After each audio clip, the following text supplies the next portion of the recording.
Welcome to our discussion on our hybrid, sorry, I need to move things out of the way so I can read. Our hybrid course as possible, prepping for a conversation with instructors and administrators. My name is Deanie Good, and Melissa Farrow is we are co-chair elects for the higher education intersection of TESOL. What higher education intersection does is it promotes professional standards and practices, influences and supports policies of TESOL and other associations, determines needs in the field and initiates projects to meet such needs, which is what we hope to do here today, and considers all other matters relevant to ESL in higher education. The intent of these discussions is to engage in meaningful, critical discussions on a range of topics relevant to English language programs in post-secondary settings based on an article summary or the other form of other forms of text from which participants can take turns sharing ideas, experiences, and asking critical questions related to the topic. This discussion is scheduled for 60 minutes, so we will provide a 60-minute discussion, but for those who would like to go a little deeper, we will stick around for 30 minutes after we initially wanted to make this 90 minutes. Did that. Okay, so in this discussion, we will be using the 4 C's. The 4 C's are collaborative, creative, critical, and caring. So what does that mean? Well, collaborative means that this is not a webinar, this is a discussion. We're going to think together. Creative means we're going to explore hypotheticals like, what if we've been teaching hybrid classes this whole time and didn't know it? Abstract thoughts are welcome here. Creative means we're going to explore critical means give reasons and evidence for your thoughts and ideas, just like we would expect of our students. And caring means we listen without interrupting, and means we give reasons and evidence for why you agree or disagree with other attendees, just like we would expect of our students. And you may be asked to expound on your comments. If you would like to comment, please use the raise hand in the reaction section. It allows us to see who was first and call on people in order so everyone gets a chance to speak. And then please be aware this discussion is being, did I go back? Fine. Please be aware this discussion is being recorded for future viewing. All right. So in today's discussion, we would like to facilitate sharing of your experiences and ideas related to hybrid teaching and learning in covering these 4 areas.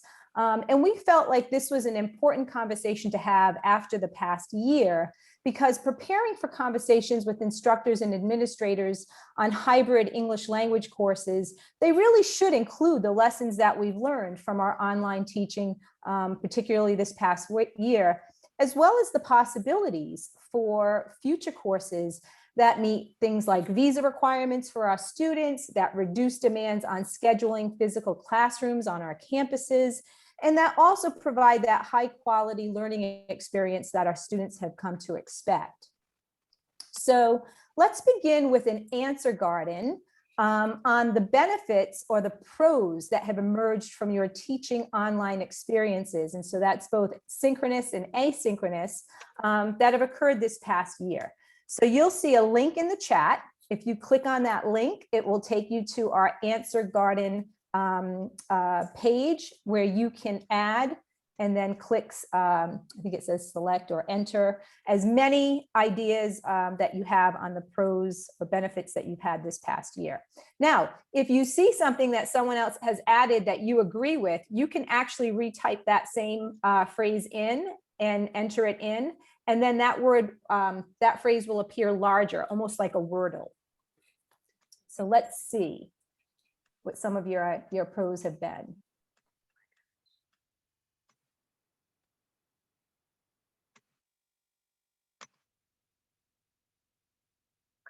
Okay, it's okay. We're putting it in cons section, but that's okay. We'll remember that the cons were the. I guess we're okay. I messed up. I put the cons up there first, so people are doing cons, and that's. Sorry about that. Okay. That's well, okay. That's my fault. Better to get the negative out of the way first. That's what I always say, right? So let's start with some of the difficulties that you had, some of the cons.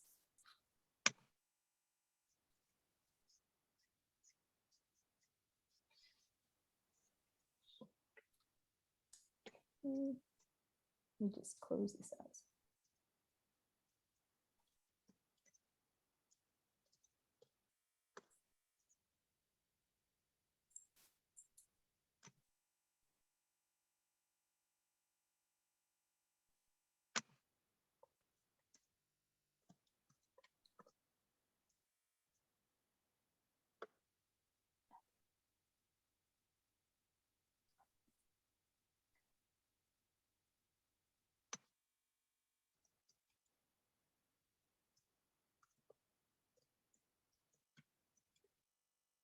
Some of these are very explicit: Zoom fatigue, no eye contact, less body language. I'm wondering if maybe you can elaborate on what you meant by, I'm sorry, where did it just switched? The screen just switched. I think it says receptive skills. Mm-hmm. Did someone who put that in maybe elaborate what you meant by receptive skills? Oh, that was meant as a pro. I just got a text from Christy that was meant as a pro. That's okay. Why was it more difficult to get to know your students? Does someone want to elaborate on that? Feel free to unmute and chime in.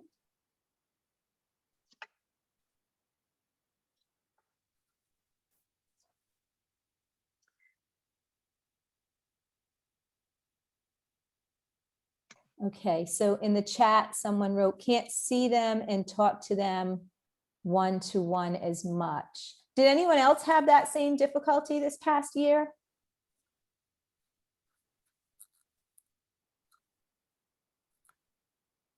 Also, tech literacy, slower interactions, less engagement.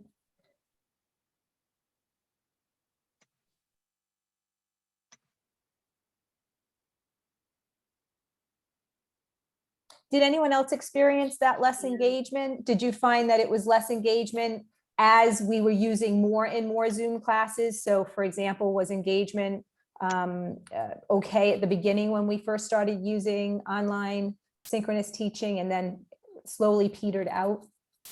Jan said, even though I'd encourage turning on cameras, many would completely remove any visuals or interaction. And how did that make you feel as an instructor? For me, it was frustrating because when we'd have group discussions or when we'd have activities that many students liked, some would just zone out of them completely.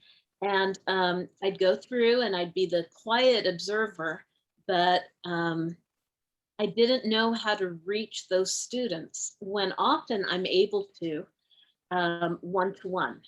And so I often questioned if this was a learning style that really did not fit them at all. So, and then you asked about engagement. Those were the ones that were hardest to engage. Right. And I just noticed that Brad said it was hard. He said it was hard for me to know how engaged students were. They sometimes seemed distracted. I found that with my students as well. And I think it's because some of, my students have small children at home. They were happy to come to the classroom on campus and have childcare, take care of that. But, with the pandemic, that really presented some issues with childcare. I'm just curious, were other folks having those same kinds of issues?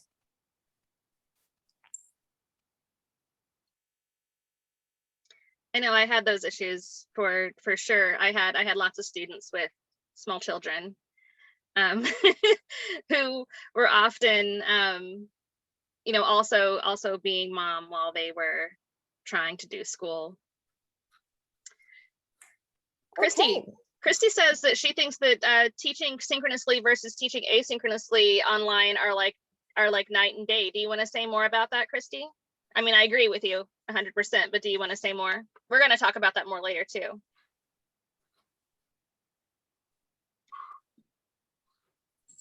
Sure, I would just know, like at my school and probably most higher ed, when we think of online teaching, it's not Zoom. It's mostly, you know, students going into a learning management system, and there's not that interaction with the teacher that's, you know, through a video conferencing type of thing. So that has been kind of the necessity. I think probably most hybrid teaching is probably asynchronous. At least that is how it's traditionally been thought of at, you know, the higher ed where I am in California.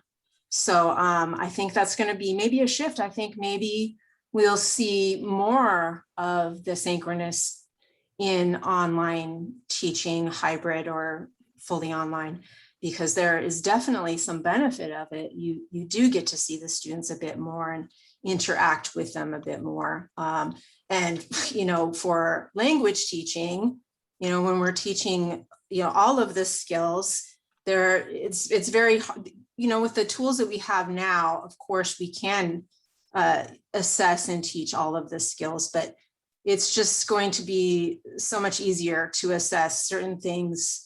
Like if we're having students, you know, do an oral presentation, you know, we can do that now with the tools that we have live. So I think there are just so many opportunities for hybrid in online teaching of languages. I think this year has just opened up a world of ideas for our teachers, and I think it's the wave of the future. I like where you're going with that, and we're going to talk about that in a little more detail later. So yeah, no, I love your thoughts there. Let's go ahead and do pros. What do you think, Melissa? Yeah, that sounds good. And boy, I couldn't agree with you more, Christy. I think this past year, you know, the good, the bad, and the ugly of it has really opened, I think, some doors that we probably hadn't considered in the past. And that's more or less what this forum is really about today, is to kind of get those ideas and experiences out there. So yeah, let's go ahead and do the same thing for pros. So what are some of the benefits or good experiences that you've had this past year teaching online?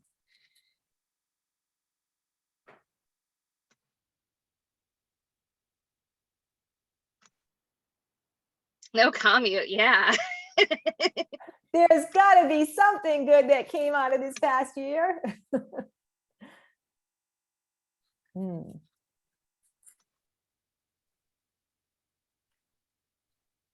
Guests, what do we mean by guests?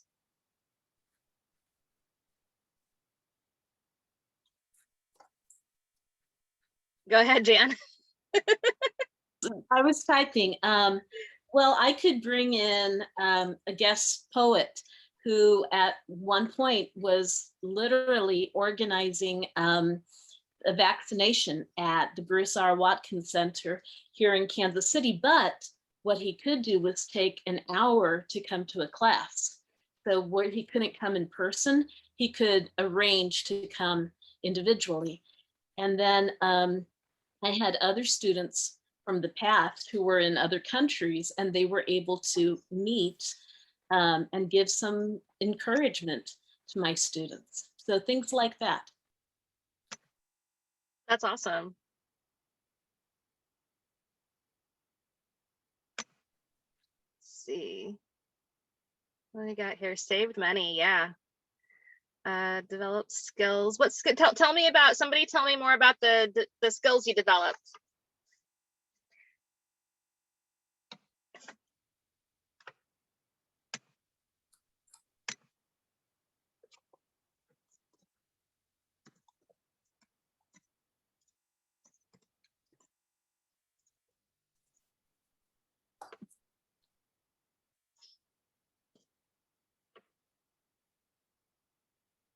So learn better tech integration. I think this year was a big year for all of us when it came to tech integration, even for those of us who are already using things like Nearpod and Padlet and things like that in our lessons.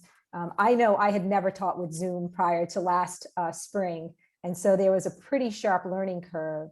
I'm just curious with some of these, someone said global ed.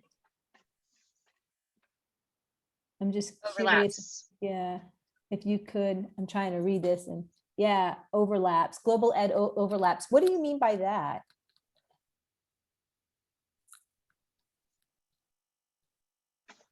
Oh, we're terrible about saying, okay, your ESL, your international education, you're this, you're that, and we have silos.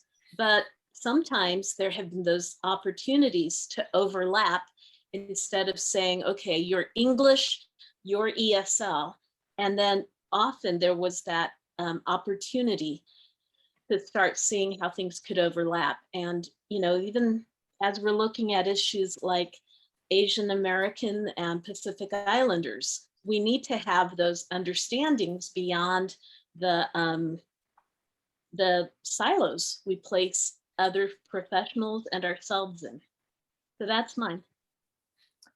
Great, thank you, Jan. Yeah, that's wondering if anybody else had those experiences. I know in my program, I'm here at the University of Texas at Austin, and we are kind of siloed. We have our IEP, we have our AEP for academic, that's for pre-masters, pre-doctoral students, and we don't really mix, you know, those courses too much unless it's the upper levels of IEP, you know, that might be going into the AEP program. I'm just curious to hear from some other folks that are here today if you've had some similar experiences.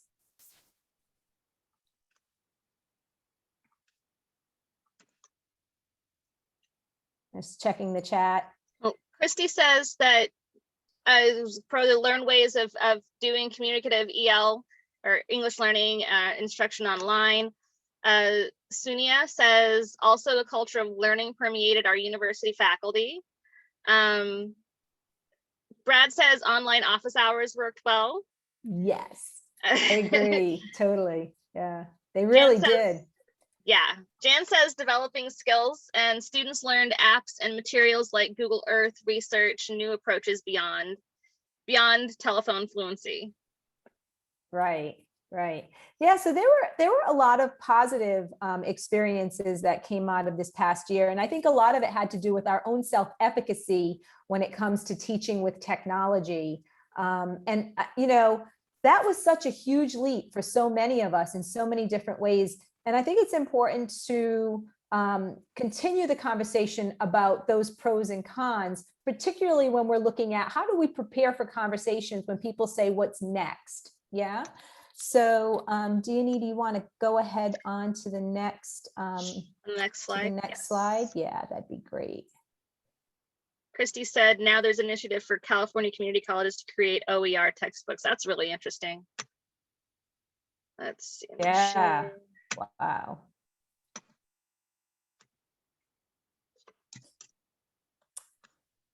So when Deanie and I first started to discuss this topic and the importance of getting the conversation going about how do we prepare for these conversations around hybrid teaching and learning, one of the things that we noticed is how do we even define what hybrid teaching and learning looks like? There are so many definitions that are out there. And we found the same thing in the online literature from colleagues and scholars from around the US as well as around the globe. And one of the articles that caught our attention, and I'll go ahead and share this link with you in the chat, was an article that appeared in the Chronicle newsletter back in February of this past year. And the title of that article was "Why the Term Hybrid Class Continues to Confuse." And so the author, Beth McMurtry, she put this question out to a number of experts and practitioners in the field, including V.G. Sathi, who's a professor of psychology and neuroscience at the University of North Carolina at Chapel Hill. And Sathi says that a lot of what we were doing pre-pandemic already fits some of these hybrid models. So to better conceptualize what a hybrid course might look like post-pandemic, we should look at some of the things that we've already been doing in something similar to this matrix that I think Deanie will then walk you through. And then hopefully we can have a discussion around this and maybe add some additional things that you've been doing that would fit into this matrix. So yeah, so I don't know about you, but learning that hybrid classes would be the possible future made me anxious with fear of the unknown. So in her article, McMurdy describes this matrix that you see on the screen.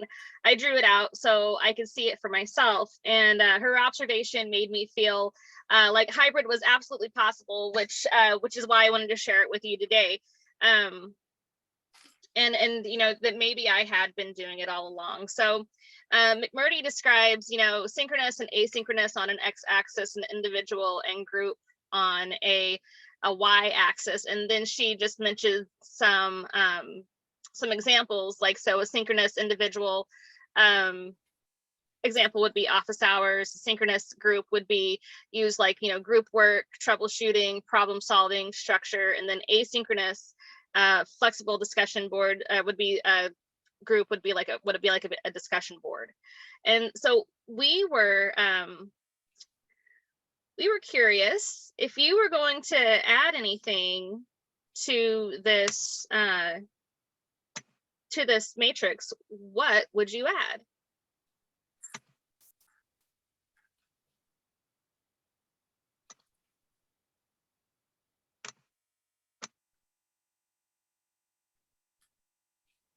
Group emails, where would you add that, Stacy? Would you add that in asynchronous group, or?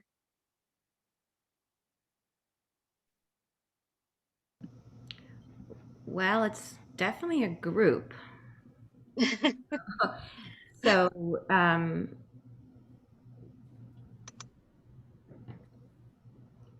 yeah, I don't know. I get so confused with these words. So synchronous is kind of like, so we'll think about it like this. Synchronous is kind of like, face to face, and asynchronous is like on our own.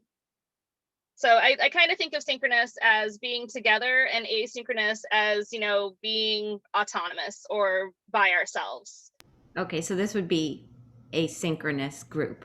Okay, awesome. And one of my instructors does that. He proposes a question, or he has the students respond to the group, and they share online, and it gives them good, they develop good writing skills, good reading skills, good communication skills, and so it's all good. Thank you for sharing. So I'm looking at the chat here, and Christy has some interesting things as well. I also, before I get into what Christy has, because she's got some good stuff there, I also think of, when we think of pre-pandemic, I think of asynchronous individual as what my students would do as homework, like individual homework assignments or individual quizzes that they might be able to do on their own. And then asynchronous group would be if they were doing a group project where they had to meet and do some work on their own outside of the classroom. So when we move that into the online environment, those group meetings would take place either in a course LMS or, in a meetup group or something to that effect. So Christy said a lot of her teachers have been asking students to submit assignments using the learning management system, things like Canvas and Blackboard, for submitting assignments, taking quizzes, accessing supplemental practice activities. Yes, right. And I'm wondering, did you guys find, were your students accessing those supplemental materials more in the past year than they had in the past when you met only face-to-face?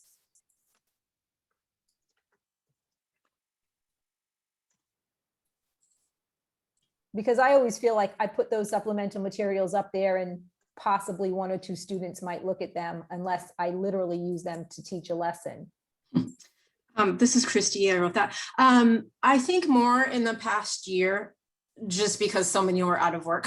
It's for the supplemental, but the little quizzes, I don't know if any of you are familiar with the book, Make It Stick. The little quizzes, the low stakes quizzes that they can take again and again in an LMS. It's really, something that is, the retrieval practice, the low stakes, things like grammar. It's you know, it's just for us to see that they're getting it and that kind of stuff. Those things, why have them do that on paper? And you know, it's something that if it's just set in an LMS that they can take it again and then they go back and see which ones they get wrong and do it again, then you know, they're gonna look and understand what they got wrong instead of remember what you know, incorrectly 70%, for example. Yeah, thanks for that clarity. I noticed that you also had Google Docs, could be individual, asynchronous, could also be group synchronous. I've used Google Docs in a live classroom where students are working in groups collaboratively on the same document. So yeah, a lot of these, there's a lot of crossover with some of these technologies. Jan noted communication and tech tool Flipgrid, love Flipgrid, right? Could be initially individual and asynchronous and then lead to group responses, but with flexibility of setting and time. Yeah, absolutely. Thanks, Jan. I love shared Google slideshows. Absolutely. And just going through here to see if there's anything else that folks would like to add.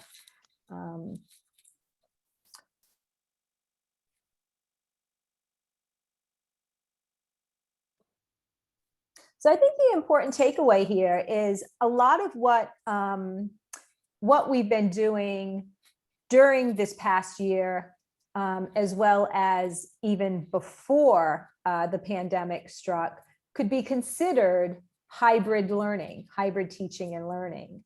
And so given the pros and cons that have occurred that we've discussed and some of the ideas shared here, I see Jan has added blogs for individual and reflective writing. Yeah, someone else noted earlier the journaling. I use Canvas now. Canvas doesn't have a journaling feature the way that Blackboard does. So I missed that, but journal writing, individual and asynchronous, pre-work before group work. Yeah, a lot of good stuff here. So well, I'm curious now, and this I'm really hoping will be, we'll get some input from everyone, particularly from those who've been a little bit quiet. What would that dream hybrid class look like for you? Think about that for a minute. Just think about it. If you were given the opportunity, given the experiences that you had pre-pandemic and everything that happened this past year, and your director came up to you and said, here, develop a hybrid course for one of your classes. What would that look like? Don't worry about expense. Don't worry about support. We're going to talk about all those things later, but just dream big, right? Dream big with this. What would it look like? And we'll open the conversation up in just a few moments on that. Just want to give you time to think about it first.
Melissa, I have a question. Is synchronous and asynchronous all online, or is there ever an in-person option? Like when you say face-to-face, is that face-to-face on the computer, or could it be face-to-face like in a classroom? So that's a really good question. To my knowledge, the terms synchronous and asynchronous emerged with instructional online technologies and teaching and learning, and not just for English language or languages, but just for teaching and learning in general. I think those terms have become less limited to just discussing online teaching and learning, to including things like, well, if I have a face-to-face classroom in a brick and mortar setting on campus, you know, that's the synchronous part of my course because we're doing that live and in person. And then I might have students go and do some activities online. So I think for me, you know, one of the things that Deanie and I had discussed with all of this is just how problematic it is to find space for us to teach classes on our campuses. And so are there ways that we can reduce that load on scheduling by offering some kind of hybrid, and I don't even know what it would look like, but hybrid course that would meet all of those requirements.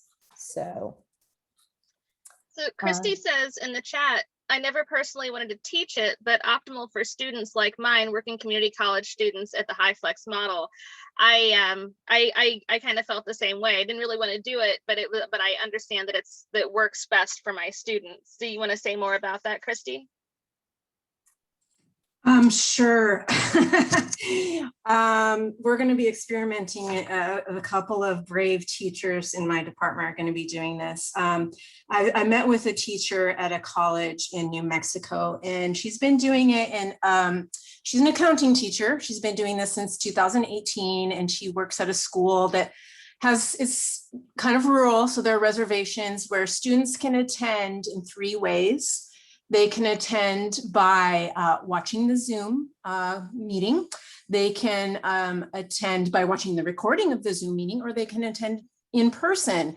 The one thing is, and this would never work for us in ESL, obviously, is that if no one shows up in person or on Zoom, she still has to record a lecture. And we don't tend to lecture a whole lot, obviously. That doesn't really work when we are doing communicative, you know, parent group activities. But evidently how we're going to be doing that with a couple of our classes in our program, we do have the luxury of instructional aides. So there's going to be a highly skilled instructional aide who's going to be sitting there at the computer, kind of monitoring Zoom. But it just seems like, I just hope it works, because it seems like a lot of work for the poor teacher. One of my teachers she's at another school. She tried it. No one showed up in person. So I don't really know.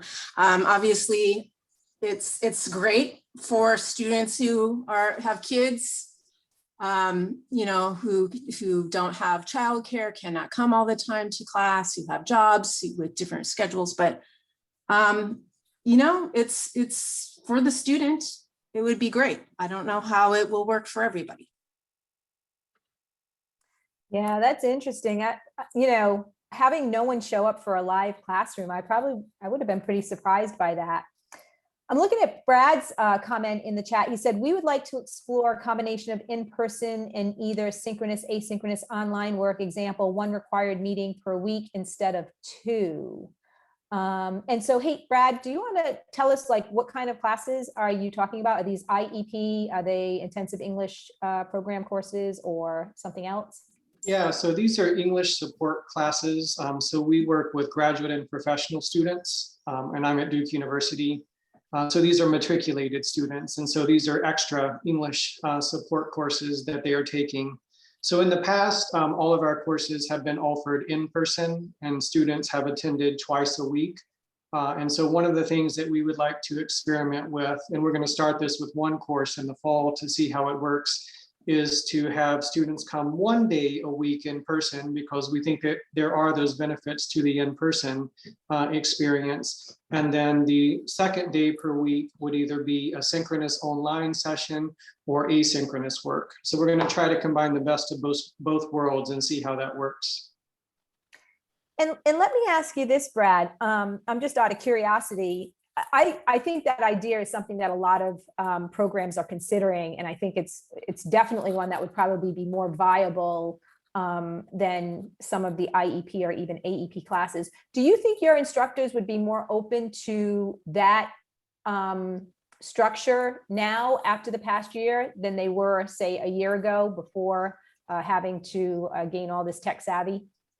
Yeah, absolutely. I think, everyone has just had to be adaptable and flexible, and they've learned so much in the process that I think they feel comfortable with either format at this point. So yeah, I think they would be more open to it now. Yeah, that's great. Anyone else? Have there been discussions already brewing in your programs about hybrid classes? I have a comment about that. We have a very flexible program. It's at a church, and it's pass fail. And one of my instructors wants to go back in person, and so he's gonna go back in person as long as all his students are vaccinated. But some students don't want to go back, so he said he would be willing to record himself on Zoom while teaching in person. So I guess that's what I thought hybrid was. That's what they do at my daughter's school at Montgomery County Public School. The teacher has half the class in person and half the class online. So she's teaching, the teachers teach to the computer, then they have to look up and look at their students, and they have to go back and forth. So only one of my 15 instructors is willing to do that. The other instructors said, oh, I'll just teach 2 days in person, and then for my students that don't get vaccinated, I'll just teach online with them individually. So we're very flexible. We have all volunteers. So I know I guess that's a different interpretation of what hybrid is. Yeah, you're right. I think there's different definitions of what hybrid is, and I think that's one of the things that makes it so confusing when people use the term hybrid. It's been done as so many things that people aren't very sure what exactly is being talked about. So I have a question though. So the media has had a lot of things to say. There's been a lot of critique of students not retaining as much information, or online learning not being as good. So in the very beginning, I had a lot of students who just hated that we were online. They wanted to be in school. So what are some ideas on how we battle the critique that online teaching is not as good as in-person teaching, but nobody shows up to the in-person class? Yeah, bridging those gaps, right? And I think, Stacy, I'm looking at some of the other comments that are coming up in chat, and you're not the only one who has this version of hybrid teaching and learning. Maria said they've had something similar going on where she's located. They've had in-person classes in college since the fall, but also hybrid classes like what you just mentioned. And I'm just curious, like, how does that even, really work? So like, I mean, is that extra hours that the instructors are working versus their normal contact hours? Is there an additional stipend for teaching in both forums, or? Well, all my instructors are volunteers, so they put in, usually it's only 4 hours of instruction each week. So it may be more. But we've never done this. I'm sort of basing it on what my kids do at their school, because some of my instructors really miss their students in person, because it's the social aspect that the students and the teachers really love, and it's chit-chatting at coffee break, and it's practicing their communication, their verbal communication. So yeah, in some cases it will be more hours. Yeah, and I think that's a big consideration, like Deanie was saying, how do we bridge some of those gaps between what some students want, what some teachers are capable of doing, and while keeping the integrity of our programs. So Eric mentioned we could offer more flexibility. Eric, would you say more about flexibility?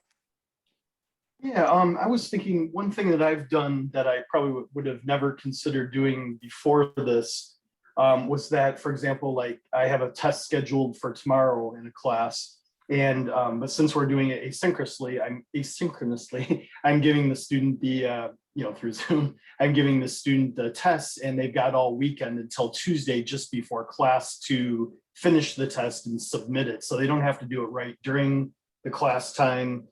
They whatever works for them, and I've got students in 4 different time zones, I think, Asia, Africa, right in our local area, et cetera. So it works well that they can, if somebody doesn't want to do the test at midnight, or their time zone, they can just figure when it works best for them over the long weekend.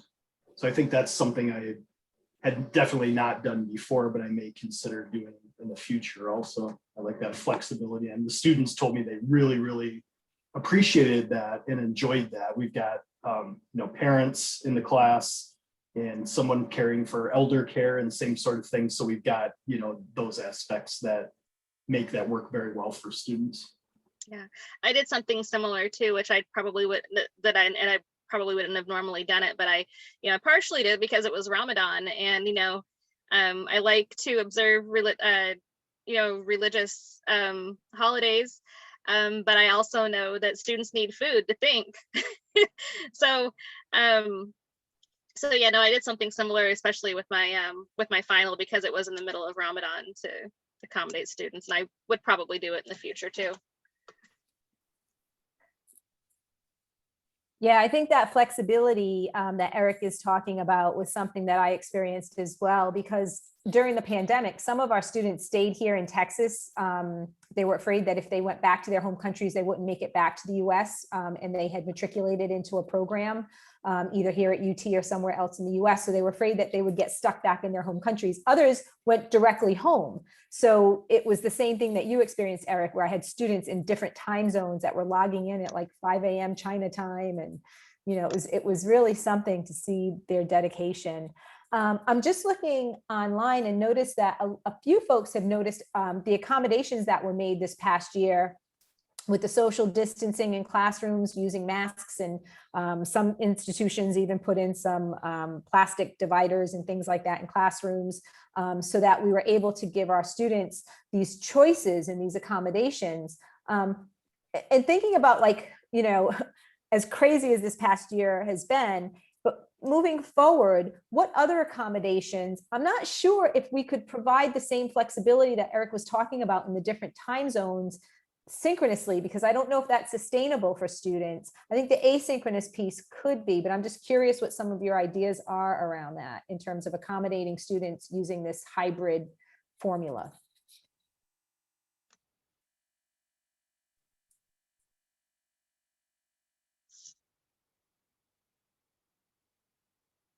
So are we at needs now, Melissa? Is that what we're? Yeah, I think we're sort of drifting into the needs area. So yeah, so the question is, so in order to make these I guess nobody really came up with like our dream fantasy classroom, but what do you need? That's like the next thing we want to talk about, is to make this work, what do you need?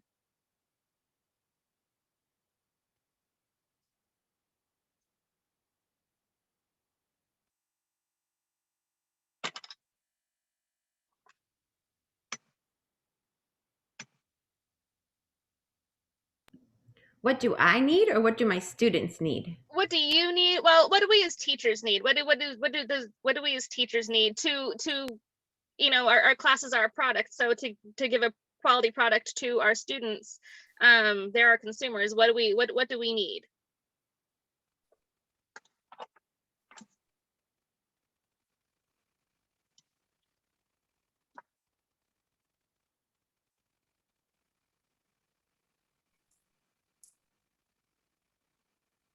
Yeah, clear decisions so that we can plan ahead. I agree, Brad. But everything is still, in a lot of cases, so up in the air. I mean, look at Christy's response, and she said, we have no choice in my district. We're not going back to full in person to maybe spring of 2022. And Jan brings up some really important points about how this past year has been filled with anxiety and fear, and how that's influenced not only our teaching, but student learning. And so we have to be reminded about, when we're working with frustrated students, that, maybe instead of looking at pros and cons, or looking at normal versus emergency. Absolutely. And Heather says non-textbook materials. Some are available to students taking classes abroad. OERs may be helpful. Yeah, that was especially in the beginning a real frustration of having no online materials. Yeah, and that open access, those open access materials. It was amazing to me how some publishers, I mean, students in China just can't access them, so what do you do?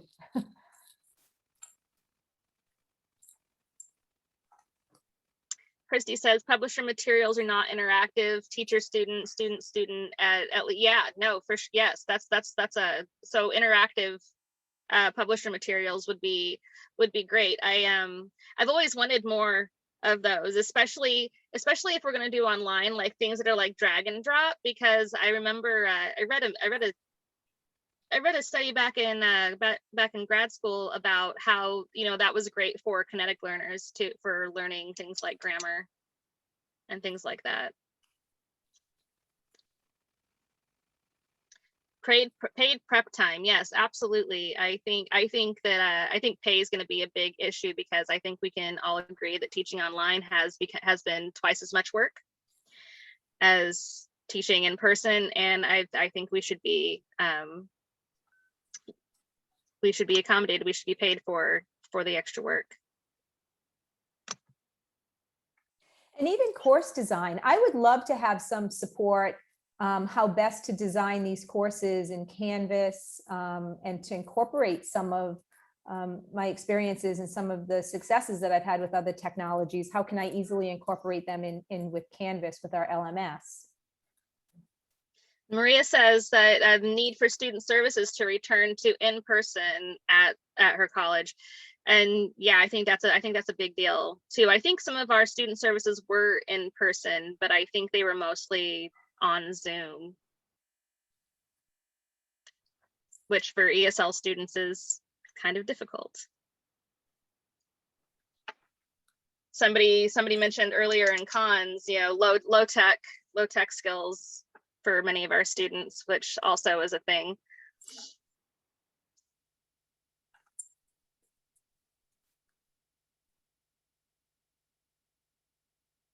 Yeah, Rosa brought up an issue there where at her center, they had to pay instructors 4 hours of pay for 3-hour lesson. And that's going to be a big obstacle. Rosa, where are you located?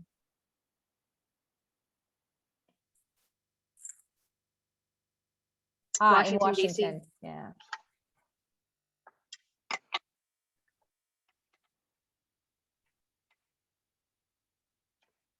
I'm just taking notes as well. So is there anything else that we've missed here in terms of needs?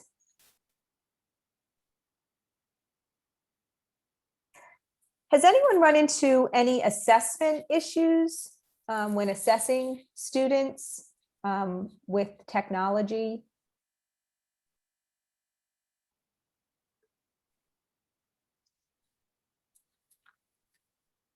Do you feel like there's a need to address any issues that may have arisen with student assessments? The placement test, Maria says. Same as Maria. Ashley, what do you think? I know you do placement. Sorry, I don't mean to pick you out of the crowd. What do you? I'm just.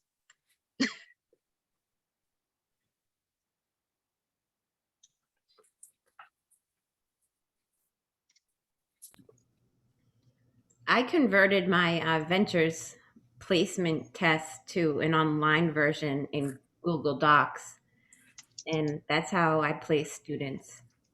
And the benefit is that the computer grades it for me, so I don't have to grade it. It might be like copyright infringement, but I did it anyways. But that doesn't assess speak the conversation skills, listening and speaking. So we have to fiddle with the students after and make some adjustments if I place them in the wrong level. Yeah, just, I know for me personally, and I ran into this issue when Eric was talking about flexibility. I had a listening speaking class where I did the listening exam, but I did it synchronously in Zoom, where I played the audio for my students, and they were taking the test using Pearson's online ancillary materials in their exams and everything. So that worked out okay. I also moved the exam, copied it into the Canvas system for my students who couldn't access Pearson, but then I couldn't figure out a way to get them to access the audio files, because audio files or video files are very large. So I think for me, I had some issues with that assessment piece, particularly for the speaking listening class. Eric's leaving us. That's okay. Thank you, Eric. So yeah, Jan left us too, but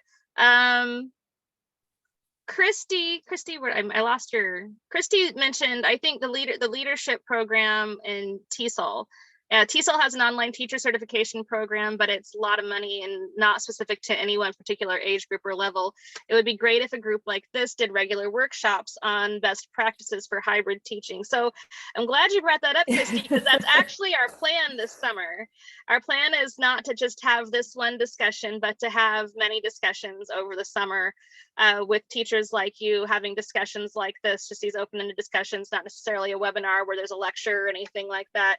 But this discussion where we can all get together and just kind of think it out. Mm-hmm. Or perhaps have a few people, instead of having a webinar on just one area of hybrid teaching and learning, if we get folks to offer some of their time to share some of the technologies they've used or how they've overcome some obstacles with teaching, learning, and assessing, that'd be great.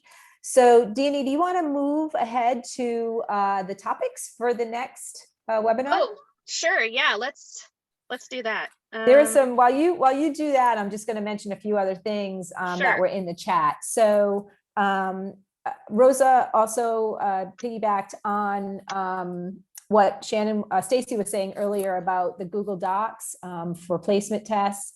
And then there were some other comments related to training and things like that.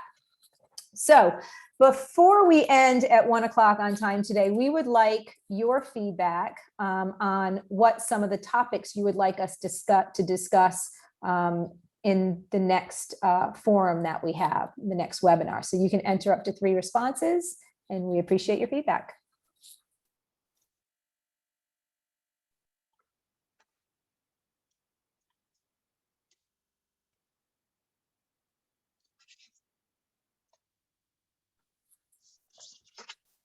And then of course, look for our next discussion. Register and sign up and come, and we would love to see you all again.